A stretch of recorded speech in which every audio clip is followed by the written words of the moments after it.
Redaksiya olaraq bugün Göygöl rayonu Zurnabad su zavodu haqqında danışmaq istəyirik. Keyfiyyətə və şəffaflığa üstünlük verən yerli istehsal nümunəsi.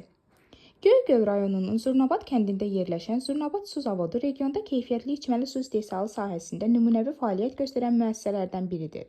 Uzun illərdir yerli əhalinin etibar etdiyi bu zavod yüksək standartlara cavab verən istehsal prosesi, şəffaflıq və məsuliyyətli yanaşması ilə fərqlənir.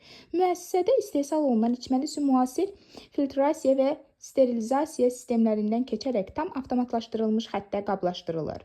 Su qablarının üzərində etiket, tərkib, buraxılış tarixi və müvafiq sertifikat məlumatları tam şəkildə yer alır. Bu isə həm istehlakçının məlumatlı seçim etməsinə, həm də məhsulun şəffaf dövriyyəsinə imkan yaradır. Zavodun rəhbərliyi, xüsusilə müəssisənin direktoru təcrübəli və vətənpərvər yanaşması ilə seçilən bir şəxsdir. Onun rəhbərliyi altında kollektiv yerli əməkdaşların məşğulluğunu təmin edir, sosial məsuliyyət layihələrinə dəstək verir və ekoloji təmiz istehsala önəm verir. Sakinlərin sözlərinə görə, Zurnabad su zavodu yalnız su istehsalçısı deyil, eyni zamanda kəndin inkişafında və nüfuzunda xüsusi rol oynayan bir müəssisədir. Zavodun fəaliyyəti regionun iqtisadi həyatına müsbət təsir göstərir. Belə müəssisələrin artması həm daxili bazarın keyfiyyətli məhsulla təmin olunmasına, həm də yerli istehsalın inkişafına böyük töhfə verir.